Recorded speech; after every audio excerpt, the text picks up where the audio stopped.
da segunda volta de Cristo, sinais do arrebatamento. Deuteronômio capítulo 4, versículo 23 até o 28, que diz bem assim a palavra do Senhor: guardai-vos de que vos esqueçais do concerto do Senhor vosso Deus, que tem feito convosco, e vos façais alguma escultura, imagem de alguma coisa que o Senhor vosso Deus vos proibiu. Porque o Senhor teu Deus é um fogo que consome, é um Deus zeloso. Quando, pois, gerardes filhos e filhos de filhos, e vos envelhecerdes na terra, e vos corromperdes, e fizerdes alguma escultura semelhante a alguma coisa, e fizerdes mal aos olhos do Senhor, para o provocar a ira, hoje tomo por testemunhas contra vós o céu e a terra, que certamente perecereis depressa da terra, a qual, passando o Jordão, ides possuir. Não prolongareis os vossos dias nela, antes sereis de todo destruído. E o Senhor vos espalhará entre os povos, e ficareis poucos em números, e entre as gentes as quais o Senhor vos conduzirá. E ali servireis a deuses, que são obras de mãos de homens, madeira e pedra, que não veem, nem ouvem, nem comem, nem cheiram. Amém? Com a Bíblia aberta ainda, prestando muita atenção agora na palavra do Senhor. Pastor, hoje nós estaremos falando de um sinal, não é o último sinal, mais um dos sinais. Que sinal é esse, pastor? Este sinal: o povo de Israel. Pastor, o povo de Israel é um sinal do arrebatamento, da volta de Cristo? Sim. O povo de Israel é um dos sinais, um dos principais sinais da volta de Cristo. É o povo de Israel. A existência do povo de Israel é um grande sinal, indicador da segunda volta de Cristo. Nós aprendemos que séculos vêm, séculos vão, povos florescem, alcançam o seu apogeu, envelhecem, desaparecem. Muitos povos já desapareceram da face da terra, entendeu? Muitas tribos já desapareceram, muitos idiomas talvez já desapareceram, porém Israel é o único povo que nasceu, enfrentou dispersão, enfrentou perseguição e não desapareceu.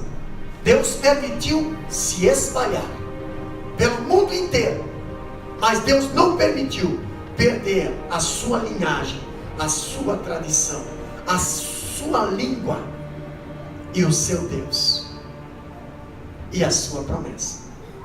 Quando falamos do povo de Israel, ao longo desses quase 6.000 anos, não foi atingido pela lei da mortalidade e desaparecimento dos povos. Quando falamos do povo de Israel, o povo de Israel não é só isso daqui. Isso daqui é o que sobrou. O povo de Israel, a promessa que Deus tinha feito ao povo de Israel de terra, a promessa que Deus tinha feito de Israel de bênção, é muito maior do que isso aqui. Quando falamos do povo de Israel, nós vemos que a partir do ano 70, quando Jerusalém foi destruída pelos romanos, os judeus ficaram privados de seu território, vindo a sofrer terríveis perseguições. Pastor, alguns foram arrancados do seu país, foi levado para a Síria, outros foram levados para a Babilônia, Outros nem foram levados quando chegou o período dos Medos Persas. Os Medos Persas usaram uma tática diferente. Eles não tiravam o povo da sua terra, mas se escravizavam eles na própria terra. Entendeu? Por isso que mandaram de volta, mas com o líder deles. Depois veio os gregos, depois veio os romanos, e você vê que o povo não era levado mais para Roma, mas sim Roma era colocada dentro de Israel. Quem liderava Israel? Roma. Quem era rei de Israel? Um rei que era governado por Roma. Imperador de Israel? Imperador de Roma. Pastor, nós vimos que hoje, na face da terra, Satanás não quer mais tirar o povo de dentro da igreja. Satanás não quer mais. Ele corrompe dentro. Ele não quer levar para a escravidão, ele escraviza dentro. Essa é a tática. Hoje nós falamos de Israel, falamos que na Idade Média foram queimados aos milhares em praça pública pela igreja romana. Nós vemos o tempo da Inquisição, também o tempo do catolicismo romano, no período, entendeu? Foi queimados em praça pública no tempo do Coliseu. Era motivo de diversão os cristãos naquela época, os judeus naquela época. Quando nós vimos que sob o domínio do inquisidor Torquemada, pastor, e durante a Segunda Guerra Mundial, em 1939 até 1945, mais de 6 milhões foram brutalmente assassinados. Estou falando de judeu. Estou falando de judeu. Se lembra que nós aprendemos ontem na aula de teologia, entendeu? Que a própria Bíblia diz, Deuteronômio fala, Deus falando para o povo: se vocês me obedecerem, terão bênção. Se vocês me desobedecer, fecharei as portas do céu, permitirei que os inimigos viessem. Quando eu falo do povo de Israel, sendo um sinal para o arrebatamento, depois de ter sido espalhado entre as nações por desobediência. O povo não foi espalhado por obediência, o povo foi espalhado por desobediência. Pastor, aonde há desunião é sinal de que há desobediência. Está alguma coisa desobedecendo ali, senão não vai haver desunião. Deus permitiu o povo se espalhar pela face da terra, alguns ser levados, alguns sair fugidos. Por quê, pastor? Por causa da desobediência. Israel foi estabelecido como Estado em 14 de maio de 1948. Depois ele foi estabelecido em 1948, ele voltou a ser Estado, mas ele já era um Estado, ele já era um país. Porém Deus permitiu até a sua bandeira perder. E em 1948 voltou a ser nação, voltou a ter bandeira. Pastor, sinal da volta de Cristo. Porque a Bíblia diz: quando a figueira florescer, preparai, porque eu estarei às portas para buscar a igreja. A figueira representa Israel, a figueira já floresceu. Quando o meu povo regressar, sinal da volta de Cristo. O povo judeu está regressando, o mundo está reconhecendo. Mais 2 países agora reconheceram Israel, reconheceram Jerusalém como capital. Pastor, está vindo agora um monte de países voltando a reconhecer. Isso é sinal da volta de Cristo, pastor. Que legal, que bênção. Para quem está preparado, é bênção.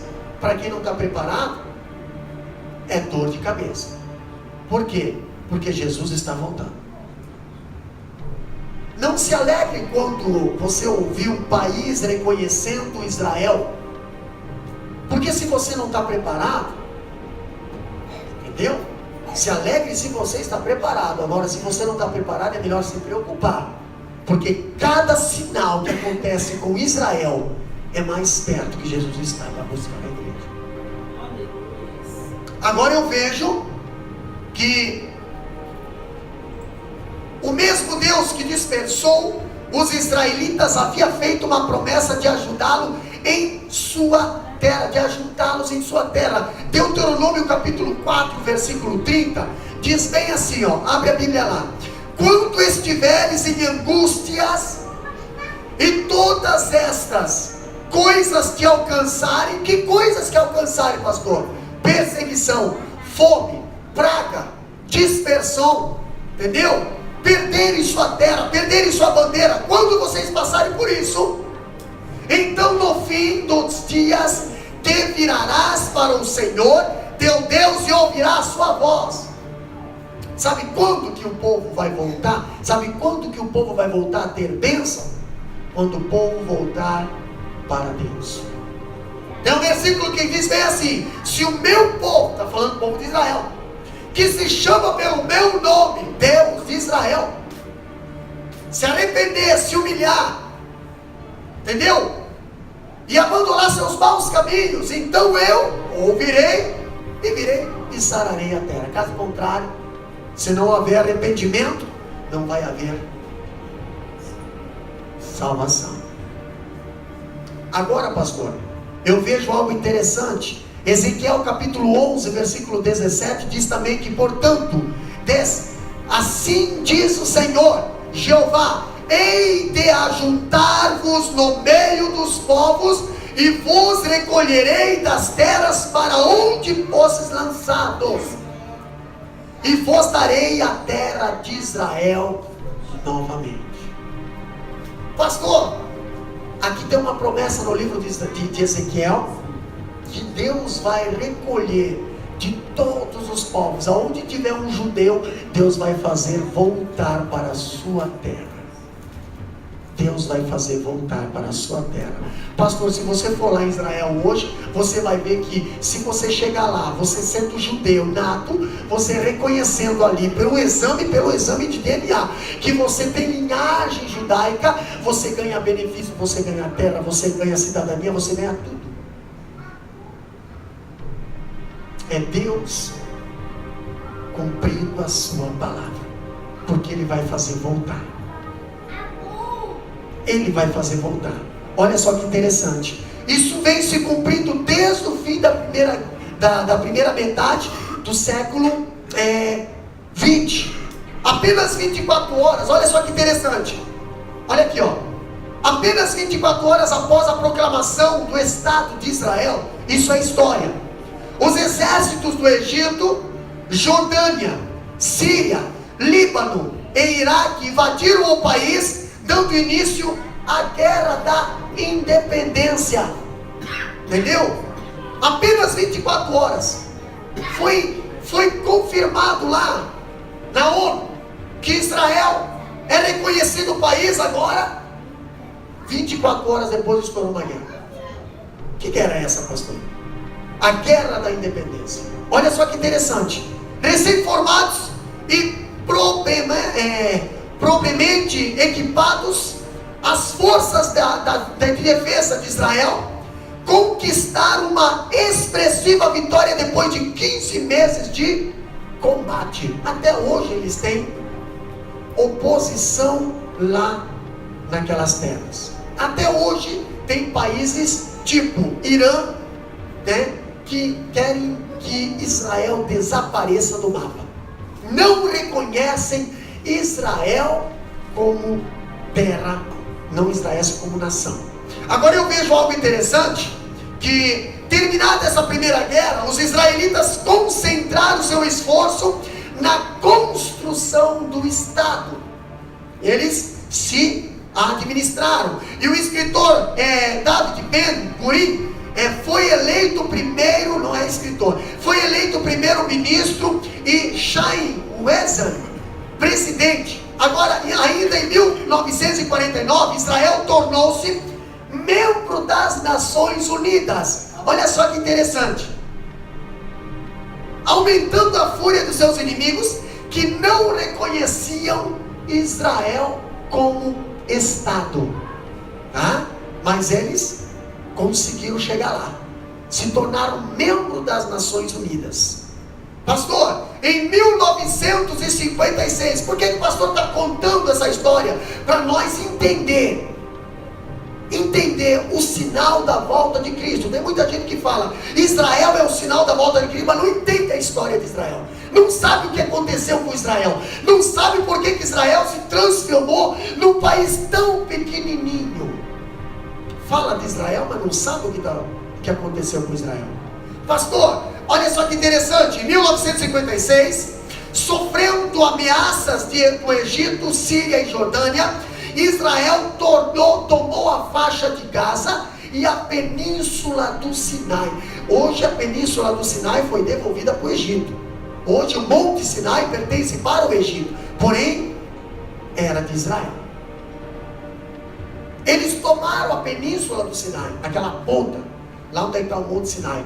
Tomaram também a faixa de Gaza, aonde hoje tem aqueles rebeldes, que é a tal famosa terra dos filisteus, né? Tomaram também o próprio Sinai ali, né? Olha só, e neste ano, de comum acordo com a ONU, agora eles fazem parte da ONU. Então, em comum acordo com a ONU, Israel começou a devolver as terras conquistadas. Então começou ali um tratado de negociação, entendeu? De devolução de posse, mas houve ali muitos tratados ali. Por que Israel devolveu? Israel devolveu porque talvez alguma coisa eles receberiam em troca, né? Talvez.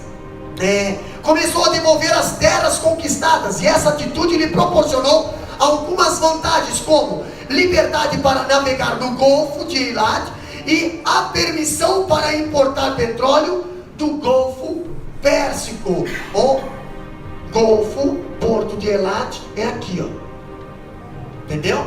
Aqui. Você sabe que Israel dá essa ponta aqui, ó. Tá? Porém, esse Golfo que tem aqui, ele é dominado pelo Egito, é dominado pela Jordânia. Israel tem que passar por aqui. Então ele teria muitos problemas se ele não negociasse. Então ele começou a devolver as terras para ter o livre acesso pelo Golfo de Eilat. Entendeu? Então olha só que interessante. E essa atitude lhe proporcionou vantagens: liberdade de navegar, entendeu? Permissão para importar petróleo do Golfo Pérsico. Pastor, Golfo Pérsico, inimigos. Porém, se há uma negociação, eu posso até comprar petróleo dos inimigos. Entendeu? Olha só que interessante. Ainda nós vemos que quando parecia consolidada, tranquilo, não temos problemas, irrompeu a guerra dos 6 dias. Pastor, todo mundo conhece a história da guerra dos 6 dias. O que aconteceu na guerra dos 6 dias?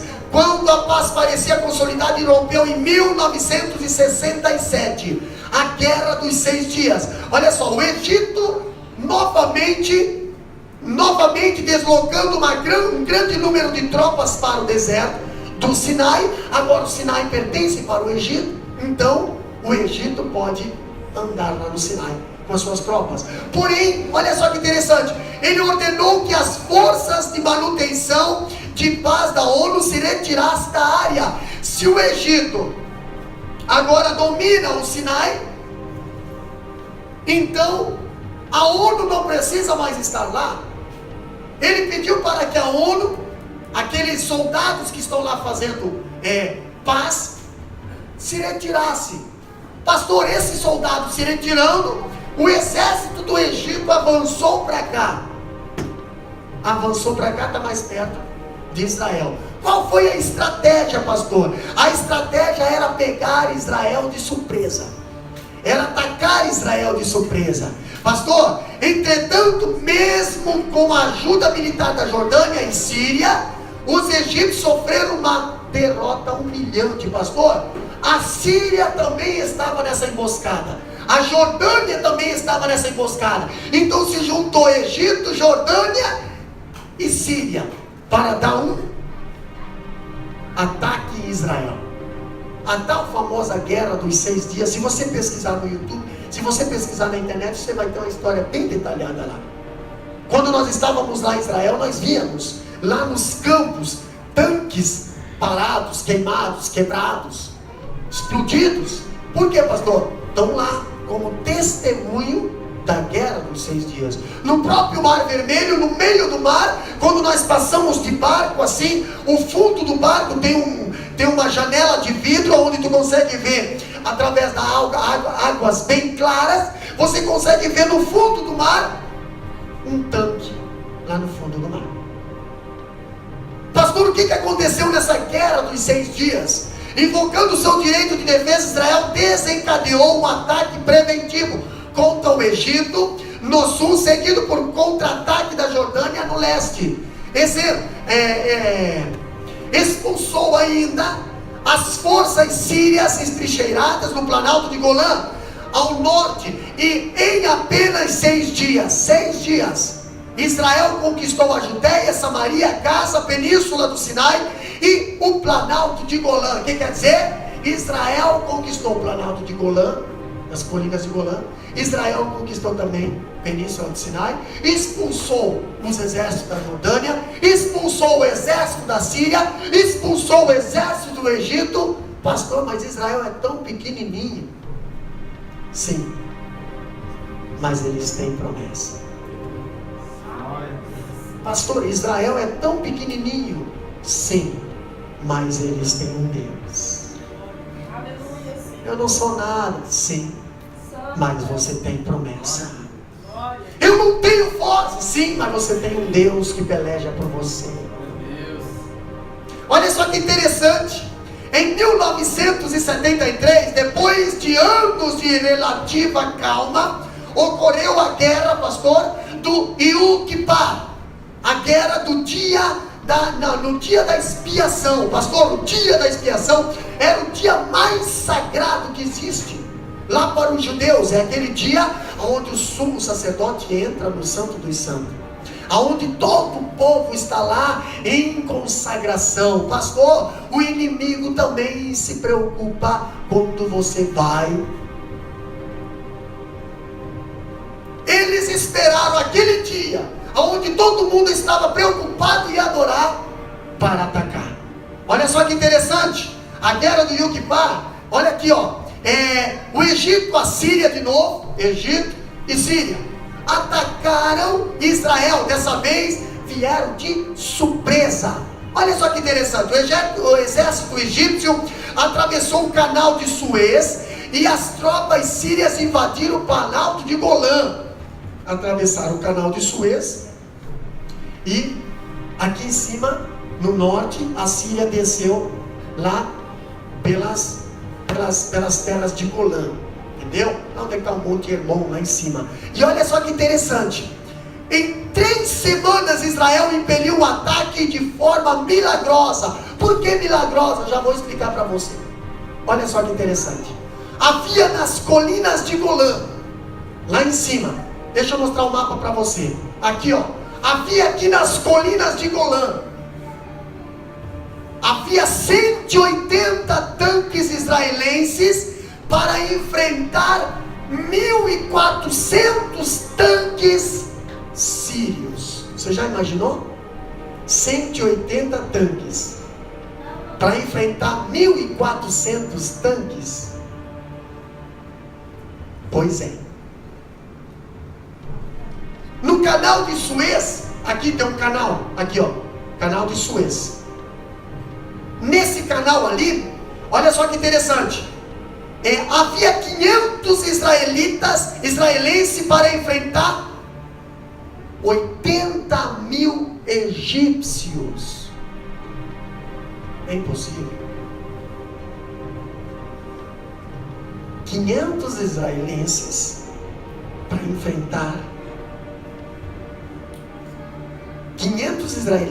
enfrentar 80.000, praticamente só os soldados que estavam fazendo talvez a fronteira, né?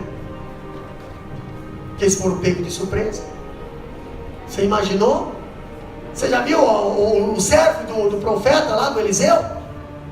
Senhor, olha o exército da Síria, tu cercou, E aí o profeta fala bem assim: Deus, abre os olhos desse moço. E aí ele vê o exército de Deus de Israel, carros e cavaleiros, milhões, milhares. Pastor, olha só que interessante. Mesmo assim, em 2 dias, Israel mobilizou os seus reservistas. Pastor, em 2 dias, tinha só 500 aqui, 180 tanques aqui. Em 2 dias, Israel mobilizou os reservistas e conseguiu retroceder seus adversários, penetrando no território inimigo. Não fosse a intervenção da ONU, o Egito teria uma derrota arrasadora. Sabe por que o Egito não foi destruído totalmente? Porque a ONU veio lá e se colocou no meio. Vamos parar com a briga aí. Parou. Quando o inimigo se acha tão grande, cuidado, teu Deus é maior. Interessante que o Davi não teve medo do gigante, porque ele não olhou para o tamanho, não olhou para a altura da voz, não olhou para o equipamento bélico, não. Ele não olhou para nada, porque não tem nada que nos chame a atenção do Golias. Ele não tirou os olhos de Deus, porque ele sabia que o socorro dele vinha do Senhor, que fez os céus e a terra. Pastor, olha só que interessante. Depois dessa guerra, a economia israelense cresceu expressivamente, os investimentos estrangeiros aumentaram. Em 1975, Israel se tornou membro associado do mercado comum europeu, entendeu? Ainda diz ali que ademais o turismo se tornou uma das principais fontes de rendas do país. Pastor, hoje ainda há permanente ameaça. Hoje ainda há permanente ameaça dos palestinos lá contra os judeus. Se você prestar bem atenção, hoje ainda nós temos perseguições lá em Israel. Até um pouco tempo atrás, nós víamos eles soltar balão de gás com tochas de fogo. Para quê? Para que esses balões de gás caíssem no meio do arraial do povo de Israel e queimassem tudo.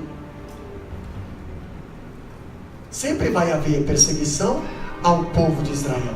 Sempre vai haver terrorismo contra o povo de Israel. Sempre vai haver alguém querendo te prejudicar. Por quê, pastor? Você tem promessa. Entendeu? Você tem promessa. E o inimigo não quer que você alcance as suas promessas.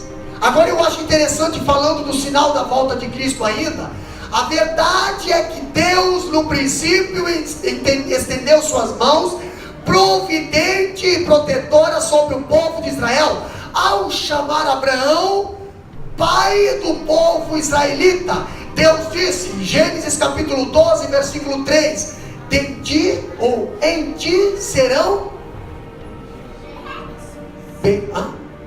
em ti serão o quê? Em ti serão benditas todas as nações da terra. Pastor, de Abraão veio Isaac, de Isaac veio Jacó, Jacó foi mudado o nome para Israel, Israel veio as 12 tribos, e daí, pastor? E daí cresceu, multiplicou, e hoje é uma grande nação, pequena em tamanho, mas grande em promessas. O mundo inteiro tenta destruir Israel e não consegue. Quantos mísseis Israel explode no ar que foi direcionado para eles? Muitos mísseis. Pastor, os maiores cientistas, as maiores descobertas veio do povo judeu. Por quê, pastor? Porque tem promessa. Porque é uma nação escolhida. Pastor, mas por que esse povo judeu sofre tanto? Por causa da desobediência. Porque eles escolheram virar as costas para Deus.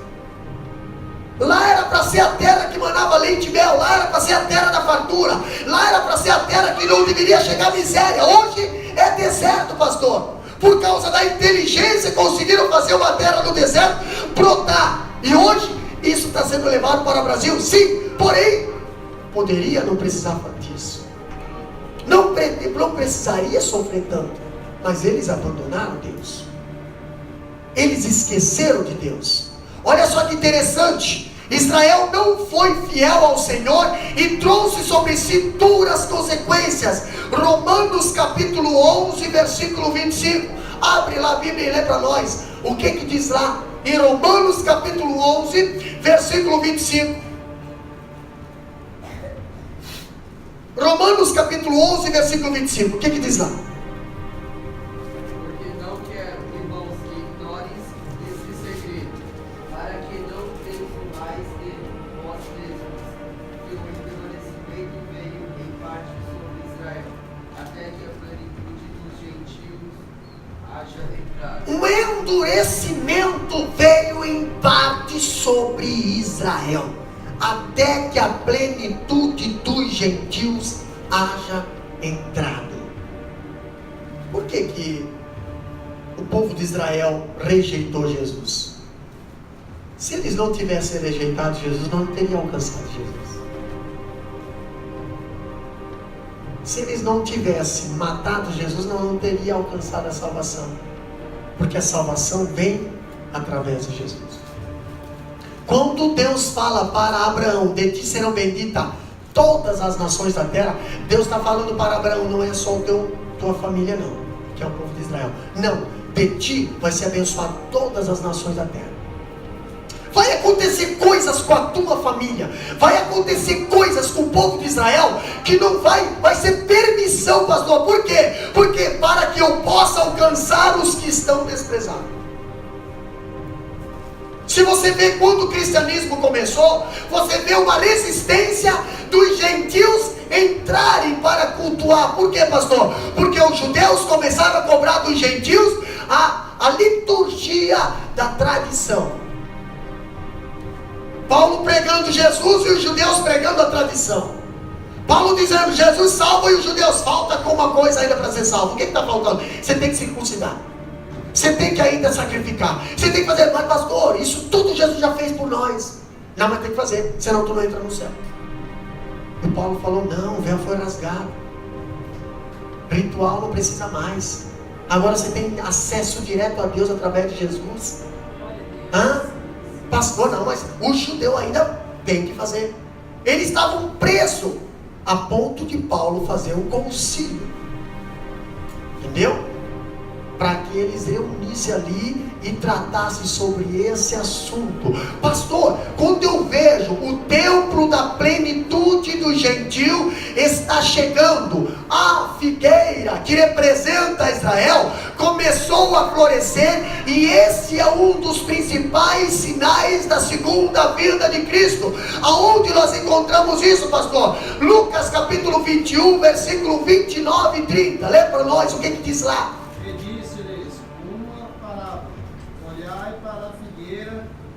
Todas as árvores,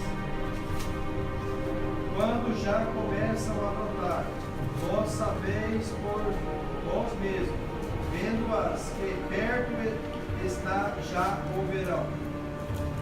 Olha só que interessante. Ele disse-lhe: olhai para a figueira. Que mais que diz ali depois? E para todas as árvores. Todas as árvores representam todos os países, porém a figueira se destaca. Por que a figueira se destaca? Você pode ver todos os países existem na face da terra, vai ter um paizinho que é quase do tamanho de Sergipe, o menor estado do Brasil. Ele se destaca. Por que se destaca? Porque a promessa está na palavra. Olhar para a figueira. Não olhe para aquele país lá. Não olhe para os Estados Unidos. Não olhe para a Ásia. Não olhe para a China. Não olhe para a Rússia. Não, olhe para a figueira. O que é a figueira?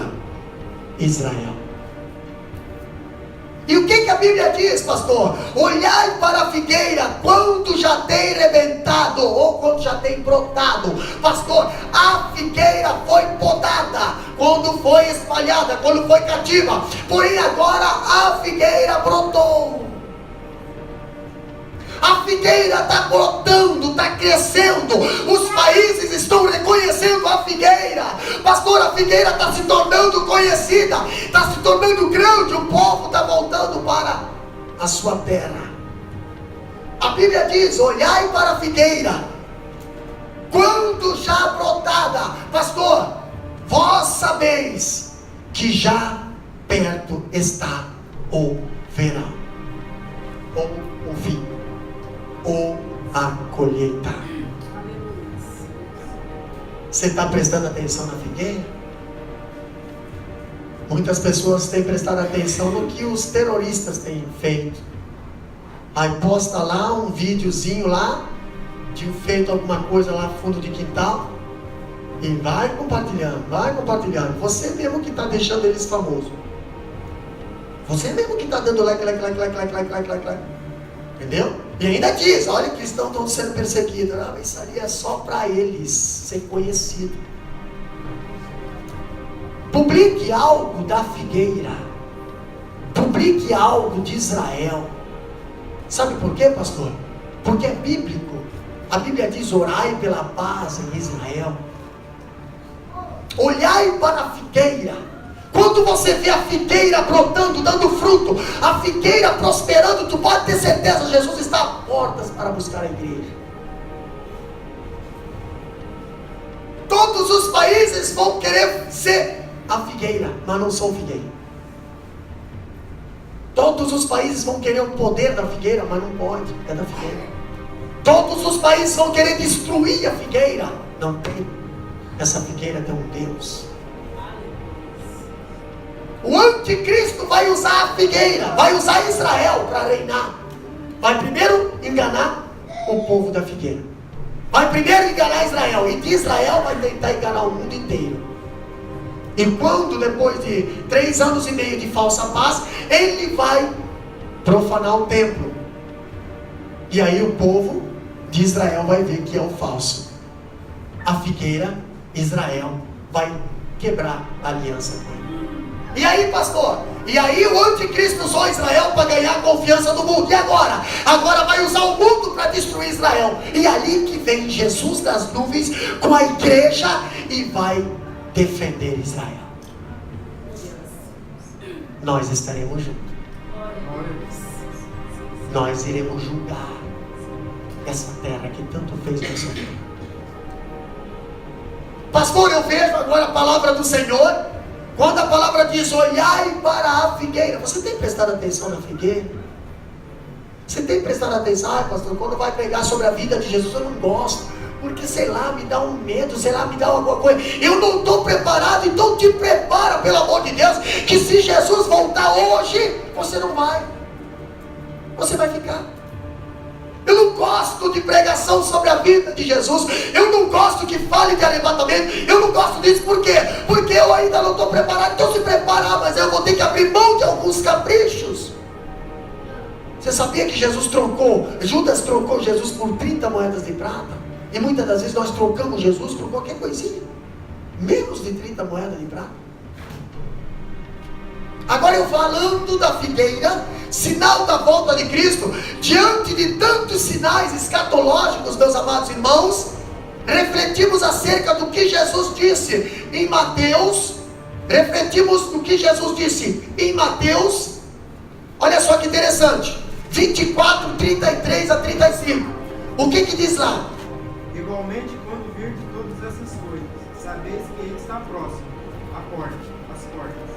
Em verdade vos digo que não passará essa geração, sem em que todas essas coisas aconteçam. O céu e a terra passarão, mas as minhas palavras não há de passar. Olha só que interessante. Olha só o que a Bíblia diz ali. Quando vires essas coisas, e nós estamos acompanhando, é normal.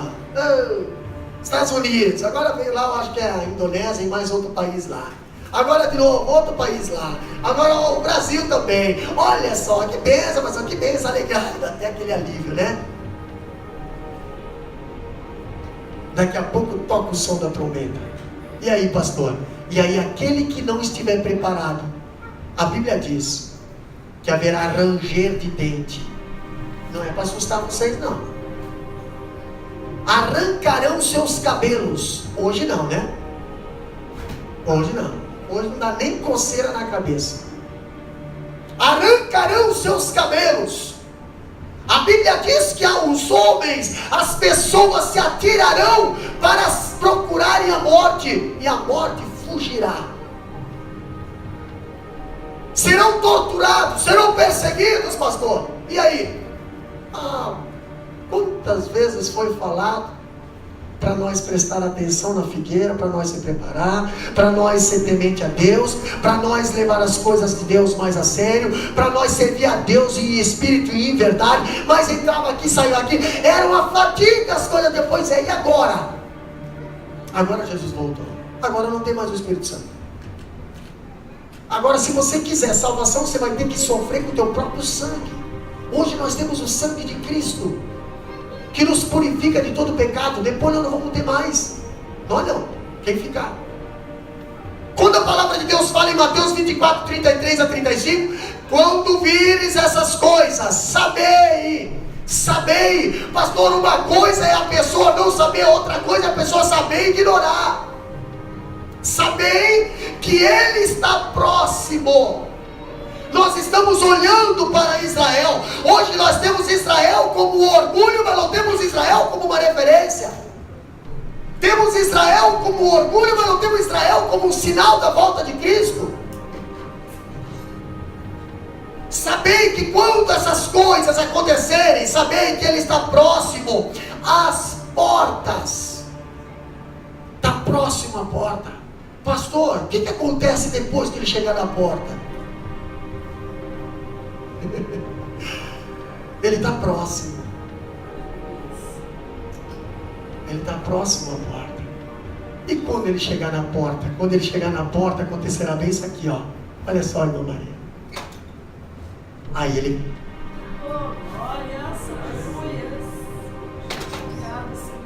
Se a Bíblia está dizendo que quando surgirem essas coisas, vocês estão vendo que isso está surgindo, a Bíblia diz que Ele está próximo à porta. Ele está aqui, ó. Pai, estou só esperando, Pai. Estou só esperando. Ele está aqui, ó. Ele não está sentado, Ele não está deitado, Ele não está dormindo. Não, Ele já está preparado. Os anjos já estão tudo preparados. Próximo para quê? Vai, meu filho. É no abrir e piscar o olho.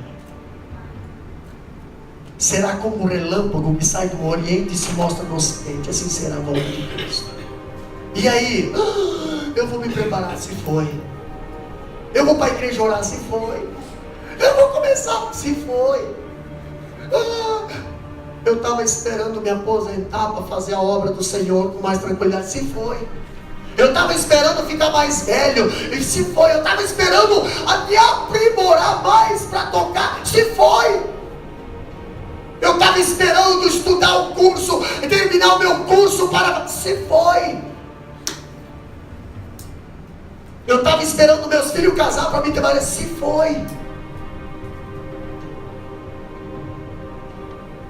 Quando acontecer essas coisas, quando virdes essas coisas, sabei que Ele está próximo às portas.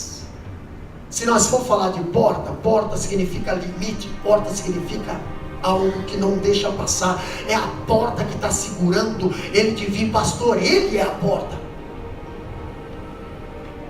Se Ele é a porta, Ele já está na porta. Ele já está na porta. Quando Ele fala, vinde a mim, Ele está chamando, vem para a porta. Se você chegar na porta, eu te coloco para dentro. Se você chegar na porta, eu te coloco para dentro. O problema é que as pessoas não querem chegar na porta. Porta representa limite. Porta, se você deixar fechada, não é. Se você deixar aberta, entra. Porém, se você abrir para coisas ruins, vai entrar coisa ruim. Se você abrir para coisa boa, vai entrar coisa boa. Porém, se você abrir, você tem que fechar. A pessoa que abre a porta para Cristo não pode abrir a porta para o pecado. A pessoa que abre a porta para o pecado nunca vai conseguir deixar Cristo entrar. Por quê? Porque Cristo não frequenta o mesmo local que o pecado está frequentando. Aonde Cristo entra, o pecado sai. Aonde a luz entra, as trevas saem. Agora eu vejo que, em verdade vos digo que não passará essa geração. Não vai passar. Pastor, mas quanto que é uma geração? Média. Quanto que é uma geração aí? Os estudiosos aí, os universitários aí dizem, quanto que é uma geração? Hã? Uma geração é 25 anos? A Bíblia fala que é 70. A idade do homem, praticamente 70 anos. O que passar disso é enfado. Ok. Essa geração está chegando nos 70? Está chegando nos 70? Você já visitou um cemitério? Não, né? País em primeiro mundo, eles cremam tudo, aí desaparece com as pó, tudo, ok. Porém lá no Brasil ainda existe cemitério. Ainda existe campos e campos e campos com catatumbas.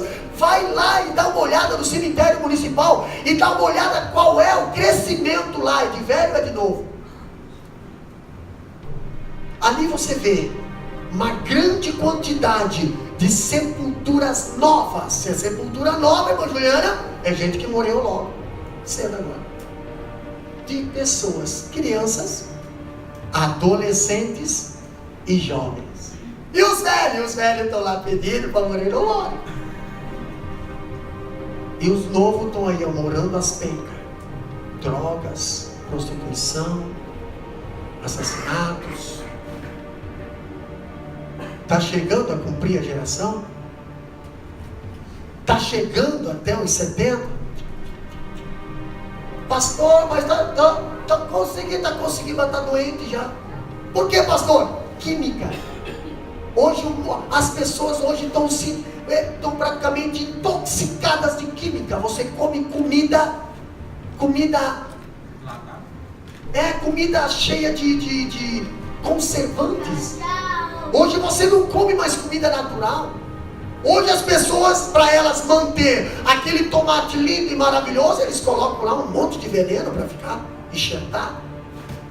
Você pode ver que eles importam banana lá de outro lugar, e você sabe que de lá para chegar aqui demora muitas das vezes semanas. Mas uma banana amadurece de um dia para o outro.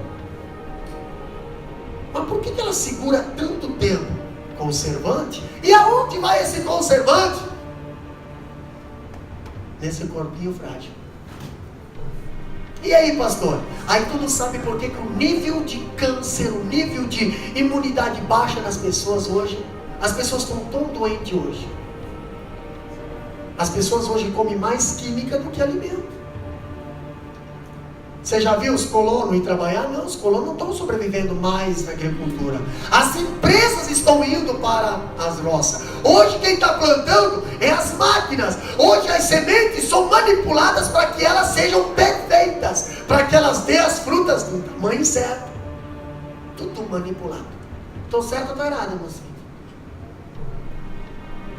Entendeu? Hoje eles fazem isso. Se eles quiserem uma fruta de uma cor, eles vão lá e injetam um pigmento lá. Se eles quiserem, se eles quiserem algo maiorzinho, vão lá. Se quiser menor, ei, nós trabalhamos no frigorífico, não trabalha? O que eles fazem com os boi para vir gordão? Eles metem lá como é que é? Hormônio. E lá vem aquelas coisas bonitas, coisa bonita, cheia de hormônio. Quem é que come isso aí? Pois é, comer um monte, pensa coisa gostosa. Mas antigamente o povo vivia da terra. Abraão plantava e comia o que plantou. Por isso que tinha longevidade de vida. Por isso que mas dava mais trabalho, menos produção, mas vivia mais. Vivia mais, tinha mais tempo para a família, tinha mais tempo para o lazer, tinha mais tempo para Deus. Tanto é que Deus reservou um dia inteiro, sábado, para santificar e para descansar. Aí eu pergunto, cadê o teu sábado hoje? Pau da goiaba para você tirar essas 2 horas para vir à casa do Senhor. E depois, pastor? Depois não sei o que eu vou fazer. Depois não sei o que eu vou fazer, mas com certeza para Deus não vai ser dedicado. Vai ser dedicado para mim. Vai ser dedicado para o meu patrimônio. Mas as 24 horas que Deus reservou para Ele, falou, esse é meu. está sendo oferecido para quem? Sabe por que o povo de Israel foi disperso? Porque isso que era para ser oferecido para Deus, diácono Noel, estava sendo oferecido para outras coisas. E aí, pastor, aí as coisas que entravam saíam pelos dedos. Tu não conseguia prosperar, tu não conseguia ter prosperidade, tu não conseguia sobreviver. Tudo que você plantava, o inimigo vinha e roubava. Meu Deus, o que está acontecendo? Desobediência.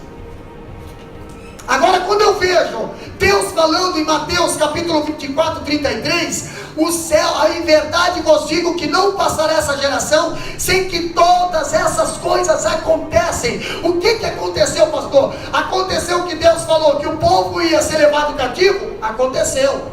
Aconteceu que Deus falou que o povo ia ser liberto do cativeiro? Aconteceu. Aconteceu que Deus falou que o povo ia voltar a ter bandeira? Aconteceu. Aconteceu que Deus falou que a figueira ia florescer? Está acontecendo. O que falta acontecer então agora? Deus falou que quando a figueira florescesse, estaria perto a vinda de Cristo. Falta acontecer isso. Só isso. Mas vai acontecer, te prepara. Porque o que Deus fala, acontece. Ele vela pela sua palavra. A Bíblia diz que o céu e a terra passará. Tudo isso aqui vai passar. Tudo isso aqui vai passar. Vai passar, até nós vamos passar. Porém, as suas palavras não hão de passar. O que quer dizer esse versículo, pastor? Ele quer dizer que o que ele falou, ele vai cumprir. Aí eu vejo lá no livro, lá no Novo Testamento, os judeus lá, quando Jesus foi ascendido ao céu, 40 dias depois que ele ressuscitou. Aí os judeus olhando, que lindo, foi falado essa semana sobre isso aí. Que lindo, Jesus subindo. Aí vem 2 varões de branco, né? 2 anjos. E fala bem assim: varões galileus, por que estáis olhando para o céu? Eu faço essa pergunta para você hoje. Por que você está olhando para o céu? Tem alguma coisa que te chama a atenção lá no céu?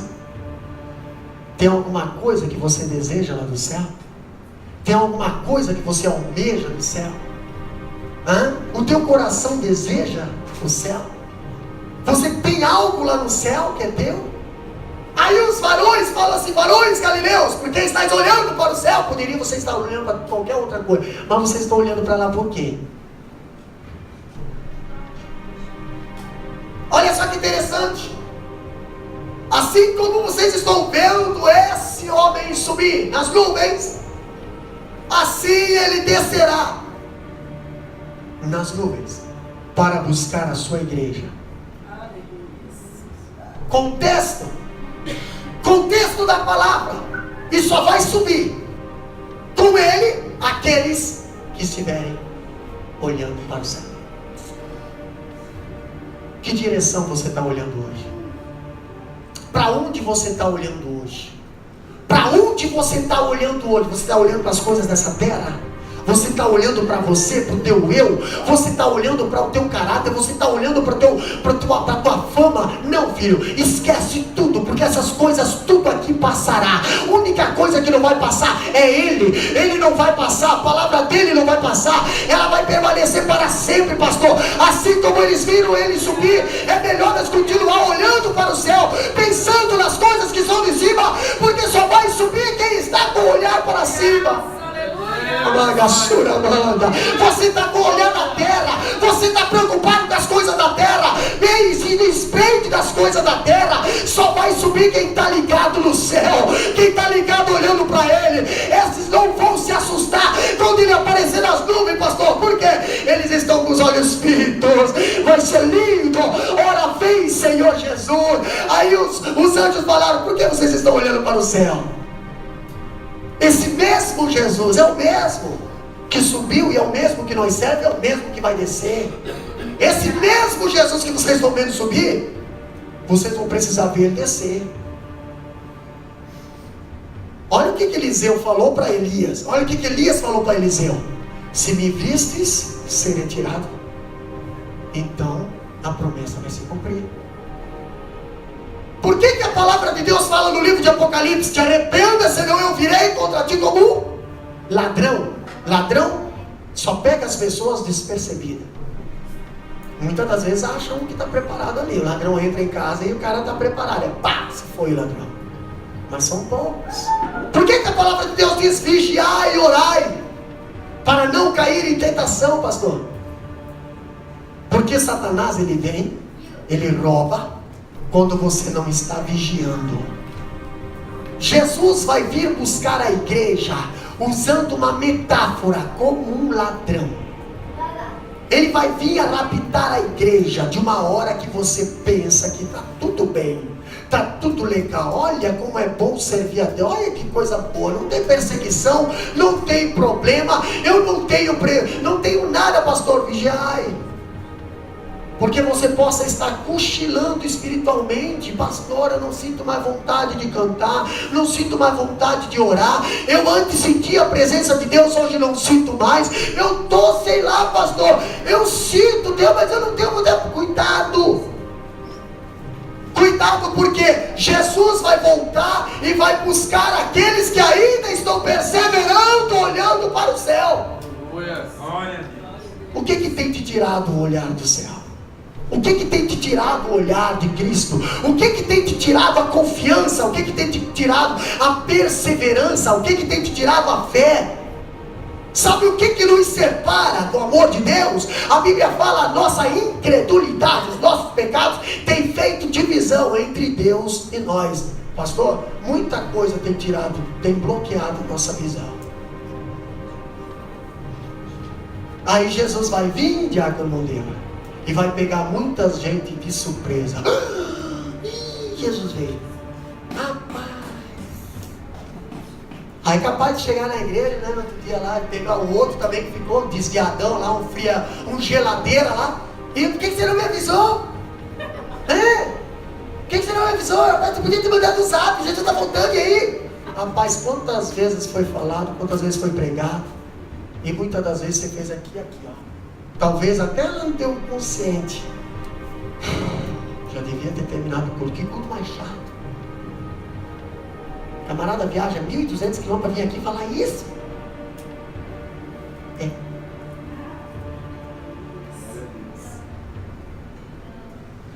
Jesus está voltando. Para onde está o teu olhar?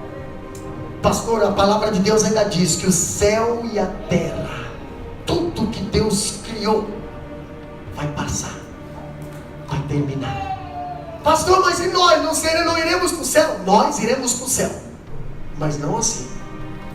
Nós seremos transformados num corpo celestial. Então esse corpo aqui vai ficar aqui. Deus não quer nada dessa terra lá no céu. Só tem uma coisa que vai entrar no céu, que é aqui dessa terra, que já está lá no céu: as marcas de Cristo. Essas ele levou consigo. Então quando você chegar no céu, não sei como é que vai ser o cumprimento celestial. Não sei se vai ser na cultura judaica, beijo. Se na cultura brasileira, aperto de mão. Se na cultura lá das ilhas lá, que lá em Brisbane nós temos um menino que lá é lá das ilhas Fiji, então o cumprimento deles é diferente. Entendeu? Não sei como é que vai ser, mas nós vamos ver as marcas. Nós vamos ver as marcas. Quem sabe ele vai dizer assim: meus filhos, vem, e nós vamos ver. Nós vamos ver que nós estamos lá por causa dessas marcas. Pastor, e hoje? Hoje nós não reconhecemos essas marcas. Hoje nós achamos que isso aí não é normal. O céu e a terra passará, mas as minhas palavras não vão te passar. Sabe o que quer dizer isso? Que a palavra de Deus não muda. O homem tem mudado a palavra de Deus nesses últimos dias. O homem tem endossado a palavra de Deus nesses últimos dias. O homem tem alterado a palavra de Deus nesses últimos dias. Hoje você olha, se alguém está falando de Jesus, você não sabe se é Jesus ou Genésio. Por quê? Porque o Jesus que a palavra não muda, hoje não está sendo mais pregada. Por quê, pastor? Porque Ele é a verdade, Ele é a libertação, Ele é a cura, Ele é a ressurreição, Ele é a vida, pastor, Ele é a transformação, a libertação. E muitas pessoas querem servir a Jesus, mas não querem mudar as suas vidas. Não tem como você se moldar numa palavra reta, se você não quiser mudar.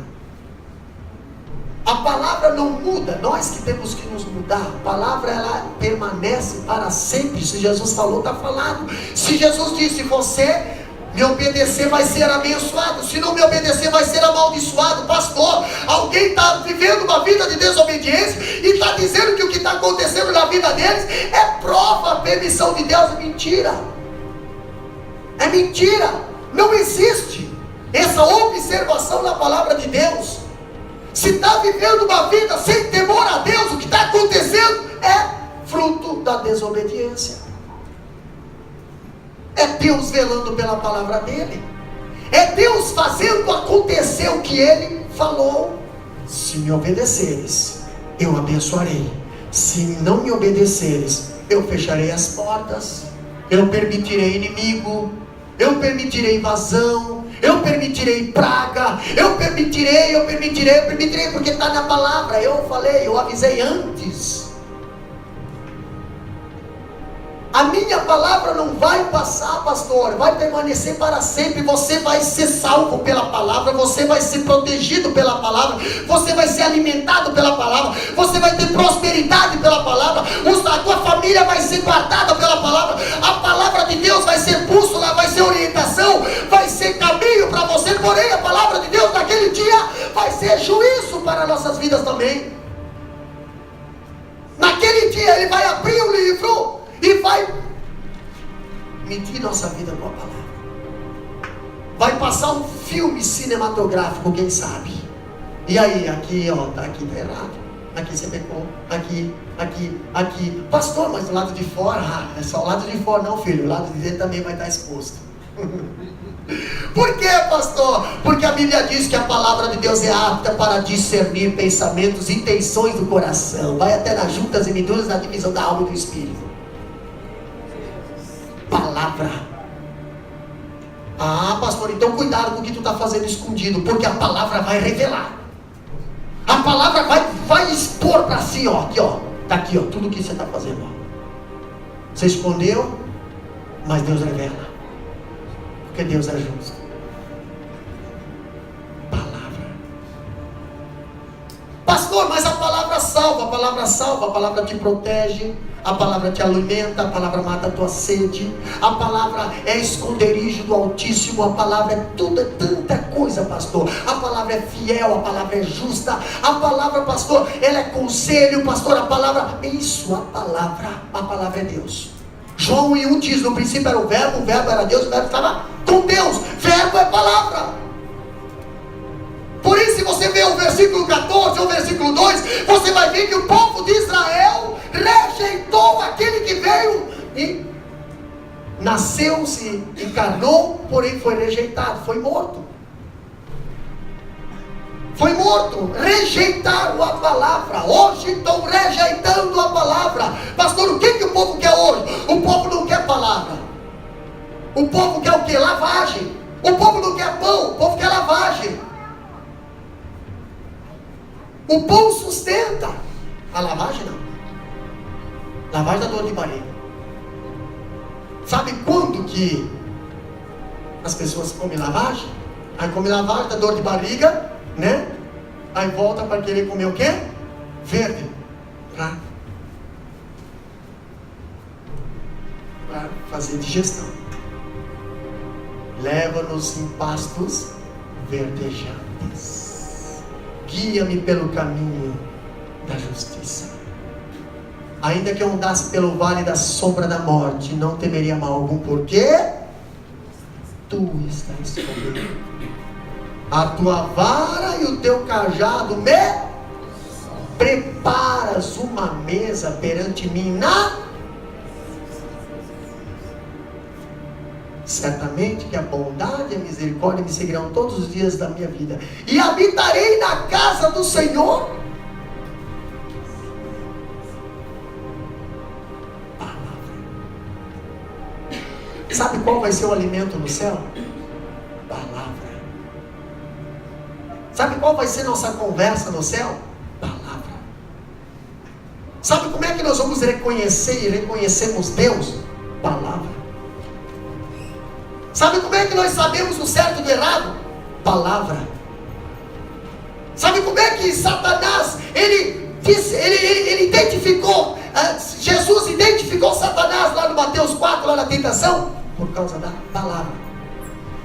Que palavra, pastor? A palavra do céu, não a da terra. A palavra da terra, ela é distorcida, irmãos e irmãs. Satanás veio com a palavra distorcida. Mas tu é filho de Deus? Sou filho de Deus. Não ouviu 40 dias aí atrás? Todo mundo ouviu? Esse é meu filho amado. E quem tem que comprar? Pois é, palavra. Eu confio no que Deus fala, irmã Maria, não no que Satanás fala. Deus falou que eu sou filho. Se Satanás está querendo vir dizer assim, tu não é filho não, eu sou filho. Mas olha a situação que tu está vivendo. Mas a palavra de Deus diz que eu sou filho. E eu vou permanecer na palavra, independente se eu estou no deserto ou se eu estou na mansão. Eu creio na palavra. Foi a palavra que fez Jesus vencer no deserto. Tanto é que depois que ele venceu Satanás no deserto, os anjos vieram para o confortar. E aí, pastor? Continuou na palavra, porque ela permanece para sempre. Aonde tu estiver, se tu estiver na África, se tu estiver na Ásia, se tu estiver no Brasil, se tu estiver na Austrália, pode estar lá. Se você estiver firme na palavra, o Deus que você serve é o mesmo. Varões galileus, por que estás olhando para o céu? Porque é o único caminho que leva à salvação. Lá só existe um Deus. Se nós estivermos olhando para o céu, confiando no Deus do céu, confiando nas palavras do Deus do céu, nós podemos ter certeza que a hora que as portas se abrirem, a hora que as nuvens se abrirem, a hora que a trombeta tocar, nós estaremos indo para as mansões celestiais, porque a palavra de Deus permanece para sempre. Você acredita na palavra, confia na palavra, dá glória a Deus bem alto aí. Porque este é o sinal da volta de Jesus. Jesus está voltando, passará o céu e a terra, mas as minhas palavras não hão de passar. Pastor, quantas vezes nós fazemos pouco caso dos sinais? Quantas vezes nós vemos guerras, rumores de guerras, pai contra filho, filho contra pai, ladrões, assassinatos, estupros, e achamos que a culpa é do governo, achamos que a culpa é da política, achamos que isso, pastor, isso é sinal da volta de Jesus. As coisas não irão melhorar, as coisas estarão indo de mal a pior, as coisas só vão melhorar para quem está olhando para o céu. Meu Deus. O salmista disse bem assim: olho para os montes, de onde me virá o socorro? Não, as coisas altas dessa terra nunca nos trarão socorro. Mas o salmista fala: o meu socorro vem do Senhor, lá em cima, que fez os céus e a terra. Pastor, eu não posso depositar minha confiança nos montes dessa terra, porque sou baixinho. Eu tenho que depositar minha confiança lá no Senhor, que fez os montes dessa terra. Irmã Daiane estará louvando o nome do Senhor nesse momento. Tu és fiel, Senhor. Estaremos adorando o nome do Senhor. Então a irmã Miriane adora então, no nome de Jesus. Se coloca de pé, meus amados irmãos. Vamos adorar o nome do Senhor. Jesus está voltando, e você precisa estar de olho no céu. Você precisa estar fixado na palavra. Você precisa estar confiante. Você precisa estar com as suas lamparinas acesas. As trombetas estarão tocando. Jesus já está às portas. Ei, aonde é que está a nossa sensibilidade? Aonde está o nosso temor? Vivemos nos últimos dias, nos últimos tempos, últimas horas, últimos minutos, achamos que estamos bem. Pastor, examina-se o homem a si mesmo, porque Jesus está voltando para buscar a sua igreja. Para onde está direcionado o teu olhar? O teu olhar está direcionado para as coisas dessa terra, o teu olhar está direcionado para carros e cavalos, o teu olhar está direcionado para a luxúria, o teu olhar está direcionado para quê, pastor? O meu olhar está direcionado para o céu. Ei, olhando para cima, o autor e consumador da nossa fé.